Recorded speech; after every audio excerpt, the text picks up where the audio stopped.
اعوذ باللہ من الشیطان الرجیم، بسم اللہ الرحمن الرحیم۔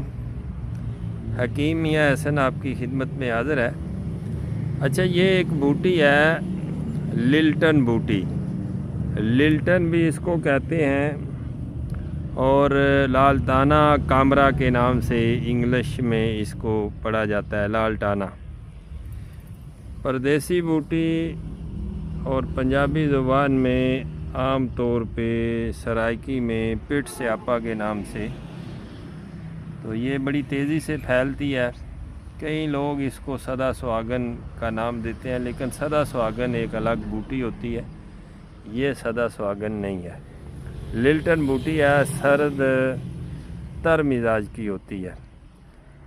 کئی لوگوں نے اس کو گرم خشک مزاج لکھا ہے، لیکن گرم خشک مزاج کی یہ نہیں ہے، سرد تر مزاج کی یہ عمل ہوتی ہے۔ اور ہمیشہ اس کو اکیلا، خوردنی طور پہ اس کو اکیلا یوز نہیں کیا جاتا، اس کے اندر گلوکوز، شہد، چینی یا کوئی میٹھا سوڈا ملا کے اس کو خوردنی طور پہ یوز کیا جاتا ہے۔ اعلیٰ درجے کی مصفی خون بوٹی ہوتی ہے۔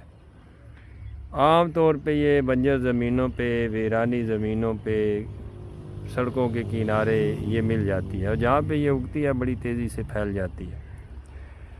باقی یہ ہے کہ اس کے جو بیرونی طور پہ فوائد ہیں وہ میں آپ کو بتاؤں گا کہ کسی بندے کو داد کا، چنبل کا، خارش کا مسئلہ ہو، یا کسی بندے کا نیا یا پرانا کوئی زخم ہو جو کہ ٹھیک نہ ہو رہا ہو، تو اس کے لیے یہ اس کے پتوں کا سفوف لے لیں، اس کے پھولوں کا سفوف بنا لیں، اس کی جڑ کا سفوف بنا لیں، تو اس کے اندر ویزلین شامل کریں۔ 10 گرام اگر یہ سفوف ہو تو 100 گرام ویزلین شامل کر کے تو اس کو آپ نے متاثرہ جگہ پہ لگانا ہے۔ صبح و شام اس کو 10 دن لگائیں، تو انشاءاللہ تعالی داد کا، چنبل کا، خارش کا، پرانے سے پرانا زخم جو بھر نہ رہا ہو اس کو بھی یہ ٹھیک کرتا ہے۔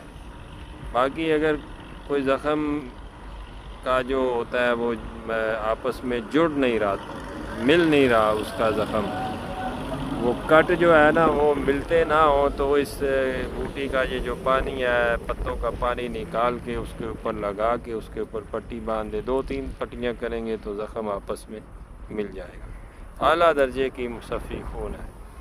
بہت شکریہ آپ کا، فی امان اللہ۔